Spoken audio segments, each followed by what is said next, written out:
that seems pretty conclusive. She can also hear us.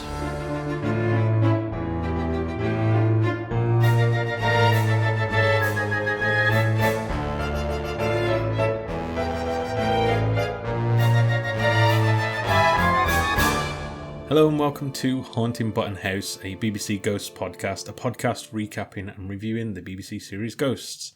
I'm Luke. And I'm Tash. Were you waiting for a prompt then? Yeah, I wasn't expecting to have to introduce myself. Well, I've got to give you time to speak, and anyway, on that, how have you been this week? Good, thank you. What have you been up to? Work. That really is all I do. Yeah. And yeah, what have we done this week? Yeah, not a lot really. It's January though, isn't it? I always find whenever you get into the post-Christmas part of the year, it's just everyone's like, oh, I don't have any money to do this, or it's too cold to do this. So it is exceptionally cold at the moment. Yeah. We're currently trying to. Well, it's not too bad actually in the front room. It's just when we go into any other room, we will freeze. That's just the way it is. In the UK at the moment, as I'm sure a lot of our listeners, 66% of our listeners apparently, as I just saw, are from the UK. Are from the UK, yeah. Wow, that's incredible. I'm interested to know more about the 44% that's not from the UK. Well, I won't spoil anything there, but if you are from overseas, let us know and get in touch. There's a few people that get in touch. I was just going to say we've had some feedback. And we've had nice feedback so far, no criticisms, which, apart from when I get things wrong, which I'm always happy to be corrected on.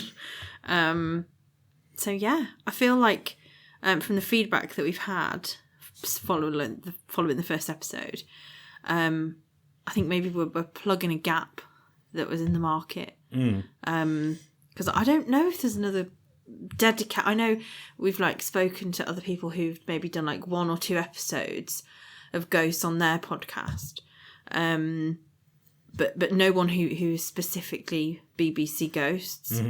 Obviously, apart from the official Ghosts podcast, which we've not really listened to, have we? I haven't listened to it at all. No. But I think we kind of knew we were going to do this and made a conscious choice not to listen to that one. I feel like if you did, you'd be in the situation where you're just basically regurgitating what they've said. Yeah. You know what I mean? And obviously theirs is probably way more interesting than ours because it's the actual people who are very professionally produced as well. So they don't have cats running around in the background in there. So. They don't, but I know what I'd prefer. Well, that's true. And that would be theirs.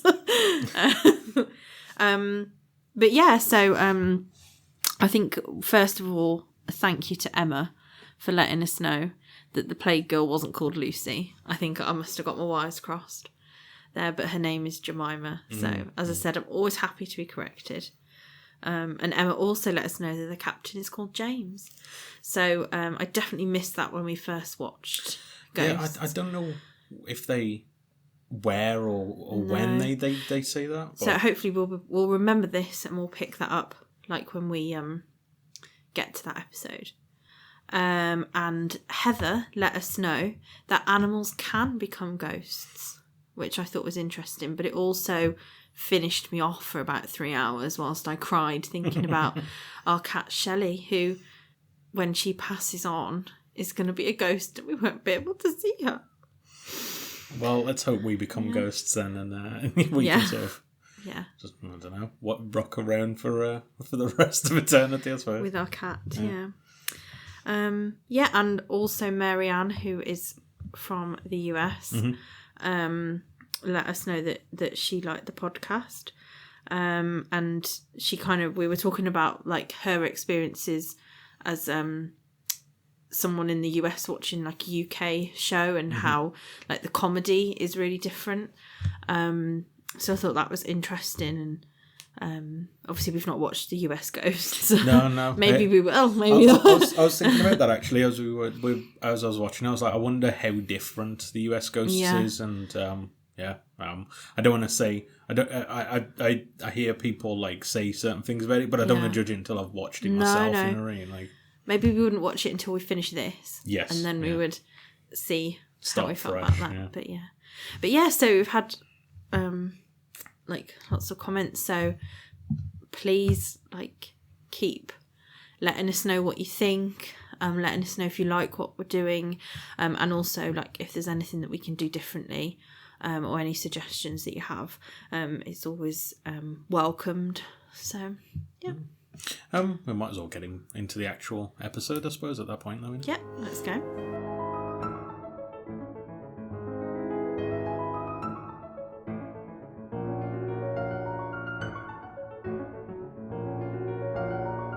So, Guerrilla War, Series 1, Episode 2 of BBC Ghosts. So, this episode first aired on the 22nd of April, 2019. It was written by Lawrence Rickard and directed by Tom Kingsley. Mm-hmm. So, the episode opens with Alison waking up in the morning and she goes to the bathroom. Mm-hmm. She's clearly on edge. And the bird flying around the bathroom certainly doesn't help ease her concerns. She also looks really injured still as well. Yeah. Like anyone who's wearing a neck brace definitely looks like they've had some kind of calamity, I was going to say. Yeah. Pretty obvious. Apart from, what's that program now where there's a guy who's pretending to wear one or something like that? I can't remember. Anyway, yeah. I liked as well the pigeon. The pigeon hits her in the face. I know, full on face pack. Yeah. Have you seen that video of the guy who's walking into the shop and then the pigeon just like whacks him in the face and then just walks off slowly? Yeah. Great video. And I love how he doesn't get angry either. He's just like, that just happened and I'm going to check the bird's okay and keep walking. So she's in the bathroom and Robin surprises her and confirms with the other ghosts that Alison now has the ability to both see and hear them. Mm-hmm. And then the titles start with the groans of Alison after she's face planted the bathroom door trying to run after Robin as he runs out of the room. Yeah. So I feel like we've kind of discussed like the intro of that kind of like haunted house, maybe like sort of doll's house type thing. So we probably won't like discuss that each episode. No. I mean, it doesn't really change. There's no like differences to it. It's just the same each episode. So yeah. So after the credits, it cuts to Mike, who awakens Fanny. She's lightly snoring, so it does kind of suggest that ghosts do sleep. Yeah, there's no need for the sleep, but at least they maybe maybe it's just something you have to do to keep yourself sane. Maybe I don't know. Yeah, just to break up the day. Yeah. So yeah, so he barges into her bedroom to begin some renovations. I like how Mike does the old drill is a gun, I am a robot. Like you have to do that. I mean, really. I've never done the robot, but I mean, every time I have a drill or even the Hoover, to be honest, I pretend it's a gun. So we've got like a little short Hoover shotgun. Yeah. I'm like run around like Okay, I can't help. That's good I know, to know. I'm a child. So he's kind of like singing to himself. And I like how Fanny goes, Daddy's not drilling any holes in any wall. Yeah.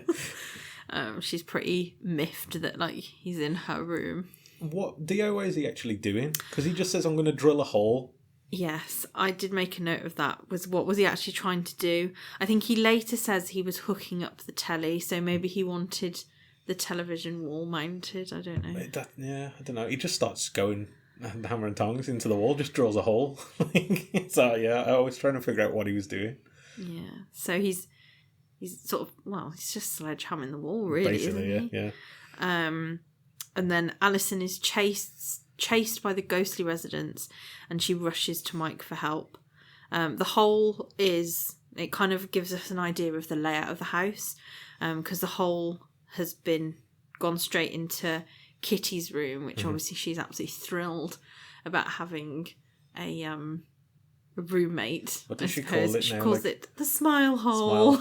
She also asks what's her favourite morning song now. Yeah. What's your favourite morning song? It's got to be any time that Scooter goes, Good morning! Yeah, that is a pretty good answer, to be fair. So, is that in the Logical song? It's the Logical song, yeah. I'm sure he says it in multiple songs. What an interesting morning song, Scooter Logical. I just think, it's good Good tune. Yeah. Good one to get It you. would get you pumped. It as would well. get Yeah. you pumped. There was another one as well that I think would be a good morning song. It's on like an advert. It's like, gotta get up, gotta get up, gotta get up. Yeah. What's it called now? Ride on Time. That's it. Yeah. There you go. So you quite like your noughties and 90s dance tunes to start the morning with. Definitely. Yeah. So Alison runs down the corridor to Mike, and it's kind of similar to episode 1 when they're haunting. It kind of cuts from us seeing the ghosts to us not seeing the ghosts, so we can see it from like the perspective of all of the characters. She shrieks at seeing Fanny come through the door, and Fanny calls her an ill-bred hen, but then screams herself at the painting of her husband George that Mike used to cover the doorway. Yeah. So the ghosts then overwhelm Alison with talking and pushing until Mike walks through them, causing them all to They kind of shudder and it makes them feel sick. I think sort of nauseous. I imagine.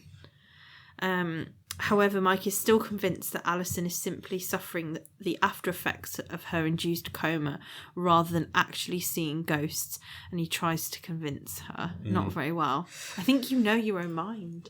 True. I mean, in fairness to Mike, this would be the logical conclusion. You're in. Your wife just fell out of the window, is now saying I'm seeing ghosts everywhere. You'd think probably like some kind of trauma. Are you telling me you wouldn't believe me if...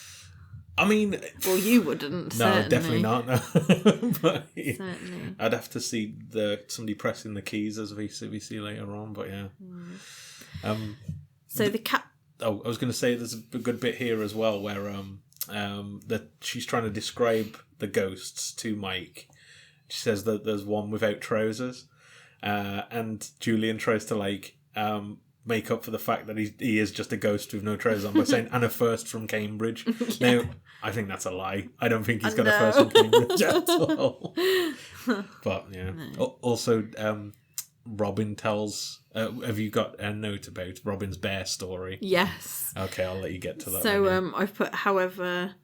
I put the captain asks Robin as the longest serving ghost if anything has happened like this before, and he confirms yes, but with a bear, and he kind of gives us this story. I'm not even going to try and attempt the story. Impossible to recount. And then he ends with "You had to be there."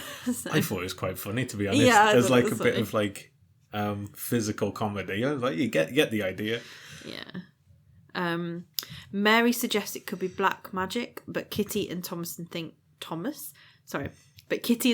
Alison is just special, showing us again how Thomas is falling in love with Alison.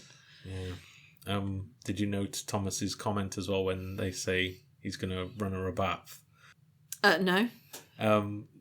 Both Thomas and Alison at the same time say, "Oh, I'd like that," and then obviously that makes her think that it is in her head. But also, we see this a lot later on. Thomas's actions would not fly in this century, would they? They are quite... He's a bit of a creep. Really creepy, yeah. I mean, obviously, it's for comedic purposes, but when you look at it, you go, oh, this is just harassment. This is horrible. But yeah. So Mike tells Alison he's focusing on the important stuff like setting up the TV. I think that would be us. I would definitely... The TV would need to be one of the first things that would be set up, I think. Definitely, yeah. Alison questions if he knows what he's doing, but he says he has Google, which directs the ghosts, particularly Julian, to the laptop. So I can't imagine being Robin and seeing a laptop. Yeah. I mean, because the last inhabitant was Lady Button. Heather, Yeah, so, she's not going to have been bringing in computers and stuff like that. Yeah, so yeah, or TVs or anything. Yeah, so this would be alien to him. Yeah. Yeah, very weird. But then again, he's seen cars and everything like that, so maybe this is just it's just the next thing. So yeah, maybe if you've lived for 10,000 years, maybe you're just I'll just get used to these new things popping up. I don't know. I feel like the laptop is just crazy. Well, even to Julian, it's like surprising because like it's later on when he's talking about it, but he's talking about, is it Wikipedia, when he sees that and he's like, oh, it must be at least on 2 CD-ROMs. But he calls it Vicky Pedia. But even that, like, he knows what a computer is, but how far it's advanced is mental. Because I think he comments on it and says, "Oh, that must be like at least 2 CD-ROMs." Yeah, it says, which it's weird. So the ghosts regroup in the living room, where the captain decides to take advantage of Alison's ability to see and hear them in order to scare the couple into leaving Button House. The ghosts discuss that although they believe Alison can see and hear them, she has not yet interacted with any of them, except for Robin when she screamed in his presence. And that's kind of when the captain says, "Guerrilla war." It's not something I've really heard of before. It's a military term, maybe. It's like when you, I don't know the exact definition, but it's like where you hide out and like attack them at random and stuff so they can't track you. I guess. I don't know. Somebody out there was probably like screaming into their headphones going, no, it's not that. It's not that. But but I like Robin's definition much better. Yeah. Where the gorilla always wins. Always wins. And then Pat says, "Why is it always about war with you?" And he says that to the captain. As he points to his uniform. Well, why do you think? I made a note here. I forgot, obviously, it's been a while since we've watched Series 1. I forgot how unlikable the captain is right at the beginning. Like, he's like, not unlikable as like, oh, I hate him and stuff like that, but he's like, not endearing. Like, the other ghosts, you kind of, even like, you know, like Robin and Julian and stuff, they're kind of, you can kind of get behind them a bit, like, a little bit, but the captain just seems so, like, I think he's just so adamant or so annoyed that, like, people are in the house. Although he would have... So who would have been after the captain? Julian, Pat? Julian, Pat. That would have been it. That's it, yeah, just those two. So I guess... Yeah, but other people have been in the house. I don't know. It kind of makes you question how they... sort of coped with people living in the house before. They seem to hate Alison. But is it just because she can see them? I think it's the hotel idea. I think that's like of course, really putting them off. Yeah, but I just, as I was watching, I was like, he's really not that likable. The captain isn't. Like, everybody else is kind of, you can kind of get behind, but the captain's like the one spearheading this idea to get them out, and he's just so. Yeah, I don't know. There's just something about him. Obviously, spoiler, but this changes as we go on. But yeah, I forgot how aggressive the relationship is between them at the start. So yeah, it's interesting. So Julian tells us how he resolved the Arabian crisis, which led to a war in 1991. I'm terrible. I assume he means like the Gulf War. I don't know. Oh, maybe. That's the only one I can think of, but there might be more stuff. He tells us how he was head of negotiations, and Thomas says, "Utter toffee, you couldn't negotiate your way out of a corn maze." And Julian's quite put out by this, and says that he won't have his credentials put into question, saying the treaty is his legacy and that he wants to prove that. So he goes off in search of the laptop. I like how he's like, just pretend the door slammed. I can't remember his words, but he's like, just pretend it's slammed. I suppose you can't sort of storm out as a ghost, can you? I guess you could just walk through. I don't know. Yeah, walking through the walls. Not wouldn't exactly make a noise, though, would it? Yeah, I do like the actor. What's his name? Simon Farnaby. Is it Farnaby or Farnaby? Farnaby. I think especially in this episode, he's like really nailed the politician mannerisms like that. Do you know, they never point. Holding your thumb in place, and like do it, like always moving with hands and stuff like that. It's like so, he's like got that nailed on. And I think that lasts for the... I have seen him in a lot of different stuff though, and he's quite good as a character actor, especially Paddington. The best film in the world. Which I think he... wrote? I think he had some contribution to the So Paddington is great. So Fanny is horrified at Mike's improvements of her room, while Kitty is enjoying having a roommate. Julian has spent a lot of time typing his name into the laptop, only for Mike to walk past and take the laptop with him, much to Julian's anger. It would be frustrating. It would be really taking annoying that if he'd long. spent, like, especially the effort. It looks like he's going to, like, pop a blood vessel or I something mean, in his brain. if he was still alive, he probably would, yeah. Is this the bit where Fanny's talking to Kitty and Kitty's doing a, like, rowboat impression? Or was that later on? It's like, just going downstairs. Yeah. She's, I think Kitty is so desperate for friendship. She's just enthusiastic. She is right? so enthusiastic, and that's why I love her. Yeah, But yeah. it's great. So Mike goes to the basement to try and fix the boiler, where he's met by the plague pit ghosts again. So we met them in the last episode.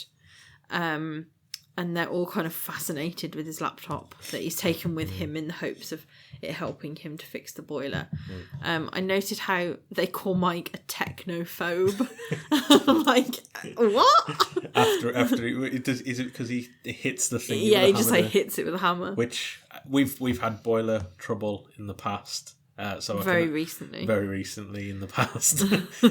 So I can understand the want to just smack it with a hammer sometimes, but you can't do that. You can't do that. But yeah, I do. I thought it was quite funny that they, these people from like 1300s think this guy's a technophobe. So the captain goes. So they decide to haunt Alison and Mike, and they kind of. Well, the captain kind of takes control of that and looks at it like a military operation. So they're going to do it like every minute of the day. They're going to attempt to haunt them in an attempt to get them out of the house. So the captain goes first in attempting to haunt Alison.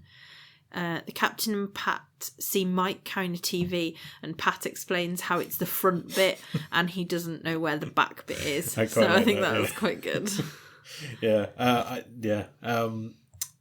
another bit with Pat. I'll talk about that in a second. But I like this bit with the front of the TV. The captain attempts to intimidate Alison, who just whistles and la-las over him. Mike connects the TV and she turns the TV up, and the captain is fascinated by the TV programme about World War II weapons. He refers to it as being Christmas morning with the TV on. Pat becomes over-friendly with Alison, who tries to remain convinced that she's still suffering from the after-effects of her coma. I was just going to say here, like, Pat's walking around and, like, being really friendly and enthusiastic, kind of like Kitty is. But I think it was, like, at this point in the episode that I realised how, like, well realised all of the characters are. Like, so at this point... So we've seen Julian, who's like, really well portrayed as a politician. The captain is really stern and like, is military like. And then we see Pat, who's a scoutmaster, who's like, let's get involved, let's do this. And, he's really enthusiastic. And it's like every one of the characters is like well thought out, and like you can see exactly how they were in life and like now as their ghosts. And I think it's just really, it's not even writing, it's the actors, I suppose, at this point, where they've embodied the characters. I wonder how much, like, is there improv and like, getting into it, or how much is written down. I'm not really sure, but I thought at this point it's quite interesting, how into the characters they are. I think would be, this is coming from someone who, I don't write TV, so I don't know. But I imagine writing characters in a day and age that you've lived in is quite a lot easier than writing for characters in times that you haven't lived in. So, I guess this links back to like them doing horrible histories. Like they have to be factual, like it has to be correct, doesn't it? And I suppose a lot of, a lot of them have like taken it in turns to write episodes, but they've obviously researched a lot about the characters and the time period that they come from. That I guess you do have to like embody the character in order for it to be correct. Like, you know, and Oh, okay. No. I always forget that they did horrible. I mean, I don't forget, but like obviously, I'm more in. I've watched more of Ghosts than I have Horrible Histories, so I forget about them doing Horrible Histories, and I suppose that does prepare you to do this because even though in Horrible Histories they're more like caricatures of and like it's short, isn't it? Yeah. Short, like skits rather than an actual episode. But I suppose with this, they're kind of like Horrible Histories characters, but fully like if they've gone okay, so this is not the case, but if this was like an ancient Egyptian, what would that be like if he'd you know? So it's you can tell that they've taken what they've learned from that and applied it to a sitcom essentially. Like and yeah, it's Clever. yeah, really clever and like I said, it shows a lot of effort and love in the actual characters as well. So Definitely. So Julian uses Mike's laptop in an attempt to prove to the other ghost of his legacy as an MP, only to be horrified when he discovers that he has been remembered as a disgraced MP who died in a sex scandal in 1993. yeah, So it's a bit of a shock for him to Yeah. realise that he kind of isn't remembered how he hoped to be remembered. which comes up again later as well, right at the end of the episode. But yeah, it's yeah, must be. I imagine, to be fair though, you don't know because you're stuck in the house. You don't know how the perception is of everything after you've died is. You know what I mean? So he Yeah. wouldn't. He'd just be now. Everyone must have been like like so sad and that you know what I mean, like as you'd assume. But I did like as well at this bit. I don't know if you noted with about Mary's tactic of trying to get Alison out as well after this. Where she just repeatedly just says get out. Get out. But to be fair, effective because that would just drive you up the you wall. crazy. Yeah. So Mike turns off the TV that the captain was watching, and the captain said, "If you were dead, I'd thrash your bottom, sir," which I thought was quite funny. Yeah. So Alison continues being harassed by the ghosts, with Robin deliberately making her jump, Julian pestering her to make amends to his Wikipedia page, or Vicky Pedia, Fanny criticising her every move, Mary and the captain's verbal abuse, Pat and Kitty's over-friendliness, and Thomas's romantic advances, all while Alison is trying to keep sane and Block tell them out, herself yeah. that it's all in her head. There's a lot of stuff in it because it's kind of like a montage, I suppose, in this part. So you get Julian explaining other MPs' even stranger sex scandals. I like the one where he describes a Shetland horse as the one with flares. We get what else is there? There's so when Fanny's like going through and criticising her, you also get a line from her about when she's trying to peel the carrot, where it just says a lady doesn't hold a carrot like that. There's quite a lot. There's also, I don't know, did you Thomas when he's like going after her set again, being really like lechy and creepy. He also says at one point, I thought this was a bit shifty, he was like, maybe we could be like Romeo and Juliet, and obviously I'm dead already, so maybe you have to like, it's like, I was like bloody hell. Taking it to the extreme. As you find out, there were incels before, even in the 1700s. And also at this bit as well, where because she tries to go under the covers as well, doesn't she? At that bit, Yes. When she's under the covers and you just hear laughing and giggling. Yeah. That's like, it reminds me of what's that Japanese horror film there where it's The Grudge. Oh, I don't know the Japanese version, but like there's like a giggling kid ghost in that, and it's like really creepy. But obviously in this, it's just Kitty's friendly face. Yeah.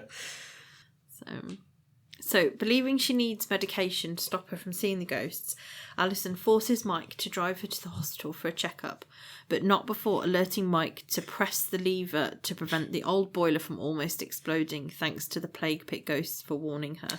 Yeah. Because they're all just shouting red lever, and then she eventually just buckles and says it, I suppose. Yeah. Doesn't she? So, Yes. I think before that, in the moments before, she kind of doesn't want to accept that, like, they're not in her head. Didn't she call them zombies, I think? Yeah. Yeah, I mean, they do. Yeah, they do. In fairness, it would be horrifying, like, seeing that, so. And she kind of questions at that point, I think, when they get to the car, because obviously she's just waiting in the car for Mike. Like, should they move out? And I think you would want to, wouldn't you? Like, I think they kind of started quite gentle with the haunting, but this episode it's like ramped it up because they're like so adamant that they want to get rid of them. I suppose now, knowing that she can definitely perceive her, like, they can be more aggressive with it. There was a good bit in this as well where she's saying like that maybe they should move out, and I can't remember the exact wording, but Mike's like, why do you feel like we need to move out? And then it immediately hard cuts to all the ghosts outside the car waving and shouting and screaming. But I thought that was quite funny. Yeah. So at the hospital, Alison discovers that her near-death experience has caused her to now unwillingly see and hear ghosts. Although instead of being consulted by a real live doctor, the doctor she speaks to first is in fact a ghost. Even though this horrifies Alison, it's the main thing that convinced her that she can truly see ghosts now. Yeah. I thought that was a really good, like, sort of additional bit, do you know what I mean, of her experiencing ghosts. Yeah. It's not, and it's like a twist for us as well, because we would just expect that to be like her doctor. Yeah, and then you seem like back into the filing cabinet. Yeah, exactly. I did like that she starts screaming, "The doctor's dead." You're not leaving the hospital if you're shouting that. See, that's what I put, because then we see them like return to Button House, and I was like, I don't think she'd have been allowed to go home if she'd have been screaming, "The doctor's Probably dead." not, no. I like as well, as they're driving back, she sees another ghost as well, like a Victorian ghost. She like waves to her. And I think that's like her accepting, it's like, oh, I can see. I might as well just lean into this now. And that raised something though, because obviously we've watched all the episodes and I can't remember any instances other than this that she sees ghosts outside the house. Maybe she does, and there's probably people out there who've seen it as well who go, oh no, in this episode she does, but I can't remember it being brought up again. It's just we only ever see the ghosts inside the house. We don't really see them outside of the house that much though, do we? The ghosts can't leave the house, but no, but we don't really see Alison and Mike that much outside of the house. Yeah, true. Going forward, the only time that I can remember, but again, this is because we've only watched it not long ago, is when they go clubbing in like a later series, like the latest series. But like, if it doesn't serve the scene, what's the point in just having a ghost pop up? You know what I mean? Like, so yeah, I don't know. Yeah. Maybe she can. Maybe she has seen ghosts in there, and we're just not. Just used to. Yeah. So the couple return to Button House. And Mike reveals that he has just contacted the bank, and it turns out that they can't get out of their loan, and if they pull out of their project, they will be bankrupt. So you'd be pretty like, oh my god, we're going to have to stay. This is it. I thought she took it quite well, surprisingly. But I do wonder if finding out you can see dead people in the same day kind of softens the blow of realising that you're also in debt. Yeah. So Alison then angrily confronts the ghosts, admitting for the first time that she can see and hear them. Right. There's only one thing for it, isn't it? Fine. I see you, okay? I see Major General can't sing. I see Captain K, prick. I see all of you, okay? You win! Mission accomplished. I admit your existence. Now what the hell do you want? So when she asks them what they want, they tell her that they want her and her husband to move out of Button House. Alison replies that they cannot, thanks to Mike's inexperienced handling of loans and contracts, and she agrees to grant each of the ghost requests to exchange to coexist peacefully. Exchange to coexist peacefully. I like this bit where so obviously she's talking to the ghosts, and Mike is seeing her talk to the ghosts, but obviously he can't see the ghost, so he thinks, she really has gone mad. So he starts Googling, psychotic episodes and stuff like that, and then he's like, he says to her, I think I should call somebody, and she just turns around and says, "Who are you going to call?" Which I thought was quite a good line. Yeah, definitely a bit of a nod to Ghostbusters. So the captain just wants her to put the telly on so he can watch anything on tanks and super weapons. Fanny wants the painting of her ex-husband removed and the hole in the wall repaired. Thomas wants her to divorce Mike and kill herself, so not much of an ask, really. Double down on that one, yeah. Pat just wanted to say hello. Julian wants her to remove all slanderous content about him from Google. Or Goggle, as he says. Mary wants her to renounce Satan. Robin doesn't want anything. And Kitty just wants to be besties. I like how she renounces Satan and she's pretty happy with it. She's like, yeah, that's fine. She's like, that'll do. Maybe she thinks that would have helped her if people accepted her renouncing Satan so quickly. To Mary, I was forgetting her name then. Yeah, for some reason I don't know why, I keep wanting to call Julian Martin. What's his name? What's his name in real life again? Simon. Simon, yeah. Yeah, so no, I don't know why. Yeah. Even in my notes when I was typing them, I was like, Martin. And then I was like, who's Martin? I was like, I don't even know where that's come from. Like, I have no idea why I wanted to call him. Politician. I can't even think of a politician called Martin either. Very bizarre. Yeah. I haven't got a clue why I kept doing that. I kept having to go back and I was like, who's Martin again? I'm like, I mean Julian. So then it cuts to the ghosts getting what they want from Alison in the living room, basically. So she's playing chess with Robin. So obviously he did decide on something that he wanted. Well, yeah. Lady Button, Fanny, kind of says to Alison, like, well played, like, to keep everyone living harmoniously. Yeah. And interesting, Mike sees the laptop keys typing on their own. And I think that's kind of the first time that he's like, okay, actually, maybe she isn't mad. Yeah. And maybe the ghosts are real. I think if you were told, put myself in these shoes, if you said there's ghosts everywhere, and then I started seeing keys being pressed, I'd say that's pretty good okay, proof, fair enough, yeah. That like there are actually ghosts. Yeah, exactly, yeah. You would probably think Tash is doing something to make playing that happen. Yeah, you would think that though. I know you would. As soon as I say, yeah, I believe you, you'll be like, ha. So the episode ends with Alison and Mike successfully fixing the boiler with the help of the plague pit ghosts. Yeah. I like how they say they've been helping, and he's like, there's two of them. Yeah, she's like yes. Even though there's got to be about 15 of them down something there. Like that. Yeah. Because don't each character play two ghosts, or are they? Is it just one? So all the plague pit ghosts have. Yeah, it's one of the other the actors play them, but I don't know. So that's at least what? How many ghosts is there now? Oh, this is putting us to the test. Julian, Robin, the captain, Mary, Kitty. Who am I forgetting now? Fanny, Pat. 1, 2, 3, 4, 5, 6, 7. Yeah, that's right, isn't it? 7 of them. Yeah. Have you counted Mary? Because you missed her last time. I'm sure I counted Mary. So Julian, Kitty, Robin, Mary, the captain, Fanny, and Pat. Yeah, 7. There you go. Oh, we forgot one. Definitely forgot one. The headless ghost. What's his name? Do you know, we didn't see him much this episode. Only once in the medicine cupboard. Yes, yeah. What's the ghost's name now? Humphrey. Humphrey. I was really going to show myself up there. Yeah.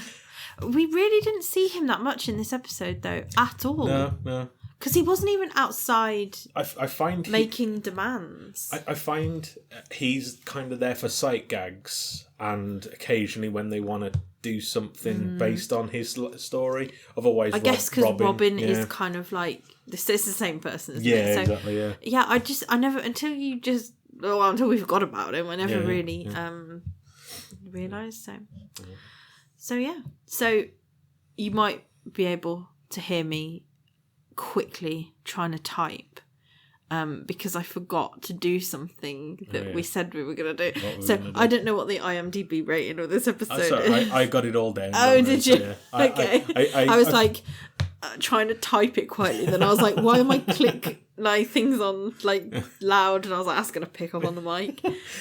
So I was like nodding, going, yeah, that's really interesting. You keep talking while I Don't look worry, it up. I've done that before. So, yeah, so you've got it. yeah, I've got all that. So yeah. Okay. Before that, though, I suppose, what did you think of the episode? I thought it was a good follow-up episode, and I liked the idea of exploring Alison sort of convincing herself that she can see and hear the ghosts. And I think that kind of episode was definitely needed. It would have been weird if she'd have just gone, oh yeah, I can see ghosts now, and Mike believed her. Yeah. So I do think it was a good episode in that sense, as like a transition into the next one. But I didn't think it was as good as the first one. Yeah. Okay. So Interesting. I think it had funny moments. Yeah. And definitely bits where I laughed. But yeah, I don't know how they could have improved the episode, but I'm going to give it a 6 out of 10. 6. Okay, fair enough. I thought a similar kind of thing. I thought it was a solid follow-up.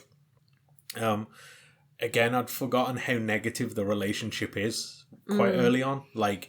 They're absolutely toxic towards one another, you know what I mean? So it's been a while since I'd watched the first series, so it's interesting to see it from that side. I liked how all the characters are more fleshed out in this and more realised, rather than the first episode you kind of just get a glimpse of them.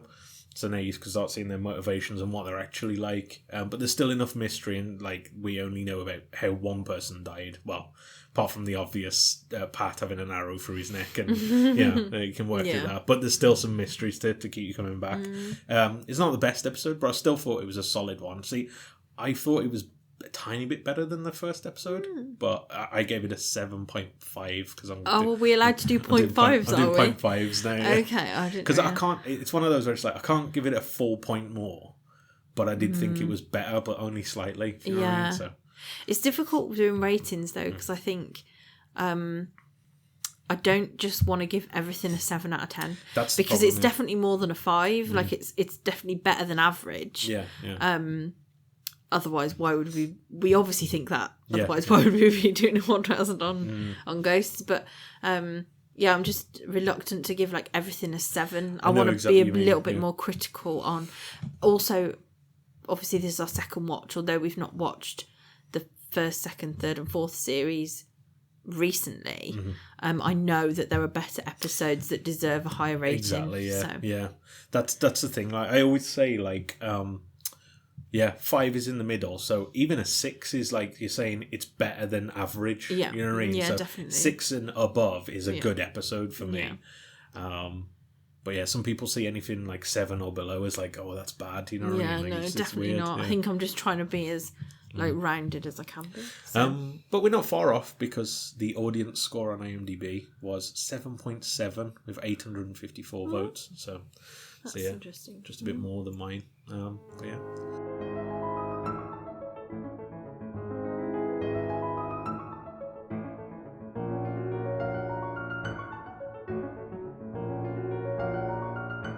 So we might as well go on to our haunted segment. I don't know what we need a name. So that's help us come up with a name. We need a name for this segment part Where about we look at haunted real buildings. hauntings. Yeah, but we need to be a bit snappier than real hauntings. You know what I mean?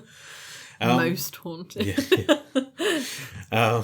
Sounds similar. Yeah. But this week, so yeah, keeping with the Midlands, and keeping very close to somewhere I know, I've chosen the Bromwich Hall in West Bromwich. I'll go through the history first. What? Bromwich. Bromwich, yeah. Did I say Bromwich? You did.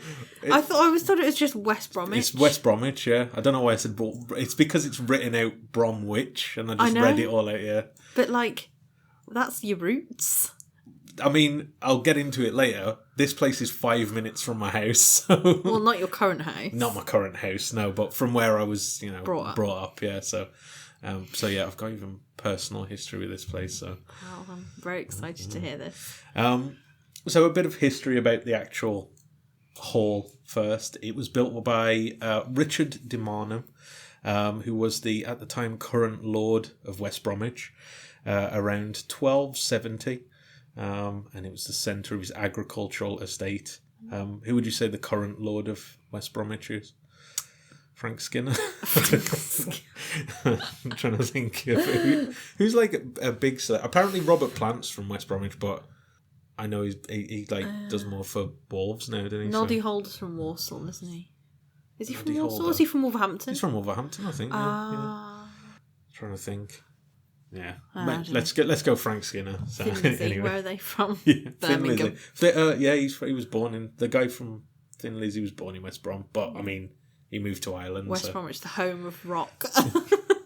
But they all start here and then leave, which I think is probably astute. Anyway, so it's this place is described as a hall house, and from the outside, it's kind of that traditional old house where it's like an old house, but it's like the white mortar, the black oak beams, and then like a thatch roof. Lovely. If you can imagine that.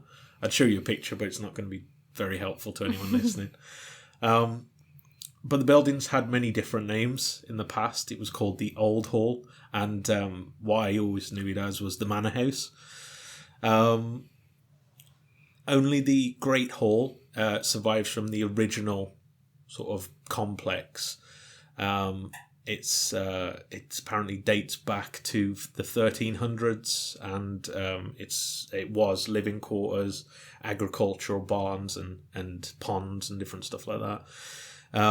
It's had different occupants throughout the years who have modernised the house throughout the centuries and extended it until it was described in 1790 as a large pile of irregular half-timbered buildings, black and white, and surrounded with numerous outhouses and lofty walls.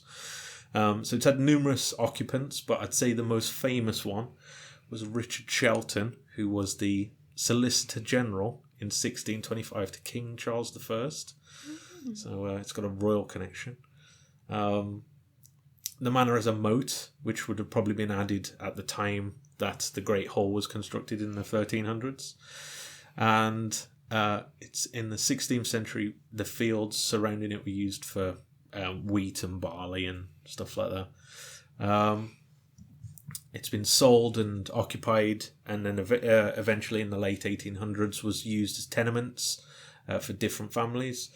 And the building itself was left abandoned for a long period of time, but was saved from demolition in the 1950s, where it was built, bought out, restored, and it was eventually reopened as a pub and restaurant until it was closed in 2009, before it was reopened as a museum in 2010, which it still is a museum today. So yeah, that's the history of the house. My personal history, as I said, I live 5 minutes away from it, so the back field, I used to go and play on that field all the time when I was a kid. I've been to the pub numerous times. I've got a vivid memory of doing the cha-cha slide in the old chapel. No, classic. Yeah. They used to hire out the chapel as like a... do you know, like some pubs have got like a function room? Yeah. It was like that. So it was like my mate's mom's 40th or something like that. We were all there, doing the cha-cha slide, as you do. Which is funny when you hear about some of the stories later on about the chapel. So anyway, also talking of weird things happening there, on that same night, my friend's brother said that something pushed him while he was standing on something. He was standing on like a stone at the front, and he claims that something pushed him over and off of this, because nobody else was near him at the time. But he was 6, so... I don't know. I feel like children can sense things that grown-ups can't. Could be. I mean, he was adamant that something pushed him. And why would you make it up? Mm-hmm. You just wouldn't, would you? Who knows? Yeah. Unless he knew that the place was haunted and he wanted to make up a story, then maybe. But otherwise, no. Like, you just wouldn't, Yeah. Well, you wouldn't do that. So hauntings, I mean, quite frankly, I did a lot of reading on this, and later on, somebody makes a note. I think it was when I was watching the episode of Most Haunted, which I'll get to, because there's always an episode of Most Haunted in these places. They say that there's not a lot of documentation on the hauntings and the ghosts and stuff like that. It's just people's stories. Talking, so that's kind of what it is. So there's no real, this person found this, and it's just these are the stories. Eyewitnesses have mentioned that they've seen a black bearded man who simply stands and stares out of the window of the chapel, the said Cha-Cha Slade Chapel, when people are walking past the building. So apparently he stares at people. Do they know why he stares at people? No idea why. They're just... there's also a medieval era ghost who apparently is haunting the ladies' toilets, and a lot of people have said that they've encountered this ghost in the ladies' toilets. That one also comes up later on in the Most Haunted episode. Oh, really? But apparently the most commonly cited one was a ghost that didn't start appearing for almost 30 years, up until... it hadn't been reported for 30 years. And then basically when they started renovating this place for being turned into a pub, they found a sealed off room. And as soon as they opened up that room, they started noting that the people started seeing a ghost of a young girl in loads of the rooms. And apparently ever since that had been opened up, now they see her regularly. In 2019, Paranormal Friends, which is a Shropshire-based ghost hunting group, which is, worlds collide, investigated the site. They mentioned beforehand some of the things that had been reported. There was the apparition of two young men, which they believe might be two people called Bertram and Nicholas, who were brothers from the 14th century. Wow. And one member of the team who went on this mentioned that they felt they were grabbed by a spirit, and they'd seen and when they looked to see what had grabbed them, it was a dark shadow. So, other spirits included a medieval man, and they also mentioned that there's other phenomenon that they see, such as loud footsteps in there, and lights turning on and off on their own, which is a classic ghost sighting thing. As I mentioned, the Most Haunted crew rocked up in 2004, as they always did. That was like the peak. Yeah, it was. Definitely my peak of watching. Most Haunted with the lights turned off. So they mentioned the typical ghost phenomena. I kind of watched the episode and took notes from that. And they mentioned names being called in empty rooms, and also like these dark figures disappearing, and as soon as you go to investigate them, sort of like what other people had said. Derek Okora, as he does, sensed a little girl, like mentioned, and he believed that she died of smoke inhalation. And he also... so like from a fire, maybe? Yeah, and apparently, I was going to say, there's a record of a fire in the building. There's reports of there was a fire in the building at some point, but so maybe that's related. He also believed that there was a murder on the site, and he said if you dug up a part of the... I can't remember where it was, but part of the outside. Yeah. Said if you dug up there, you would find a body. Because he said that there was a murder there. The crew and Yvette Fielding mentioned that they felt... Sorry, just going back to that. Nobody has dug it up there. I don't know. They never said that they dug it up. Yeah, you got to remember it was a pub, so the guy was probably like, "I'm not digging up my parking just so I can see Derek if there's a Okora ghost." can be appeased. Throughout the episode, Yvette and the crew feel uneasy and unwell. They start complaining about having bad backs and feeling, bad belly and stuff like that. They start hearing noises of latches rattling and stuff like that. And when they asked if anybody's there, they would rattle more. Wow. The best part of the episode, though, and the part that has a personal connection, was they go to investigate the ladies' toilets, as they'd found the stories of this ghost that lives there, I suppose. I don't know. Which reminds me of Moaning Myrtle from Harry Yeah, Potter. that's it, Moaning Myrtle. But yeah, so they go to investigate the ladies' toilets and they're all cramped in there. And Yvette Fielding hears a hissing noise and runs, and they start saying, something spat at me. At this moment, I was watching it with my parents. My dad just starts laughing. We're like, weird reaction. Why are you laughing?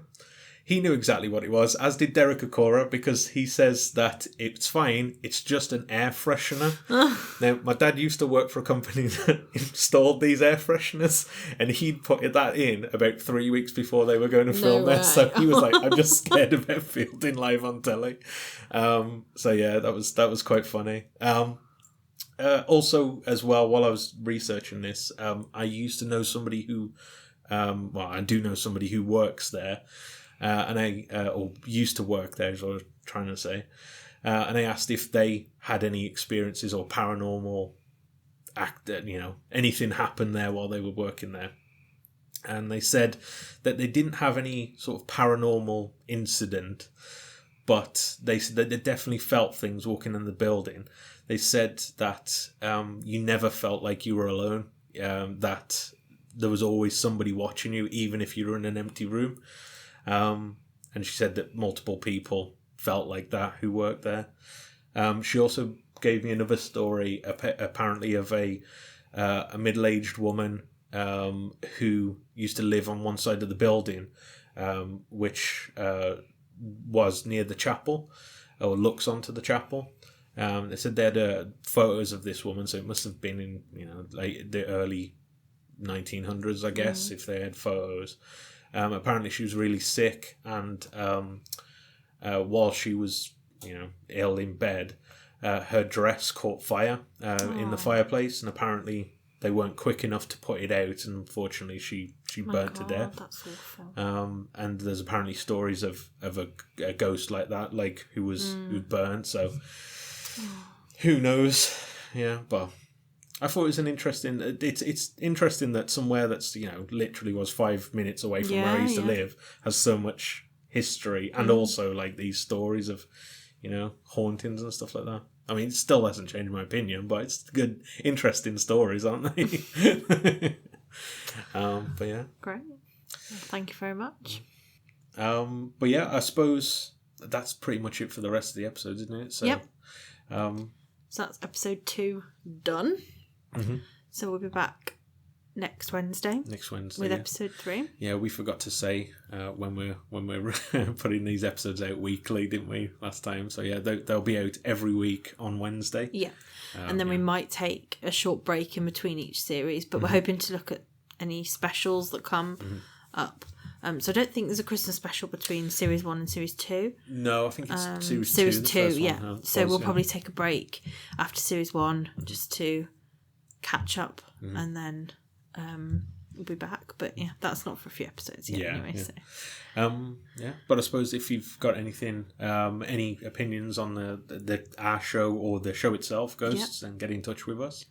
Yeah, so you can, as always, contact us through Instagram. So it's Haunting Button House, or you can email us at hauntingbuttonhouse@outlook.com. I do post on the various ghosts Facebook pages. So if you see those, then like and comment. You can get in touch with us that way. But yeah, all feedback is welcomed, and we look forward to hearing from you. Next week the episode is Happy Death Day, so I think, which is, Pat, if I remember right, it's a good episode. Yeah, quite a good episode. Yeah, looking forward to that one. Yeah. Super. So, we'll see you next week.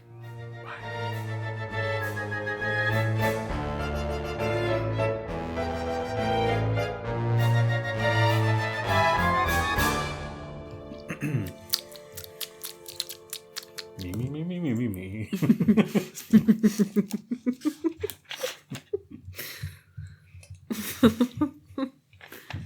Are you going to be drinking all the way through? No, I'm just getting warmed up. You ready? At least we don't have Shelley this week running around. Yeah, that's true. We've put her down. No, we haven't. I'd rather put myself down than Shelley.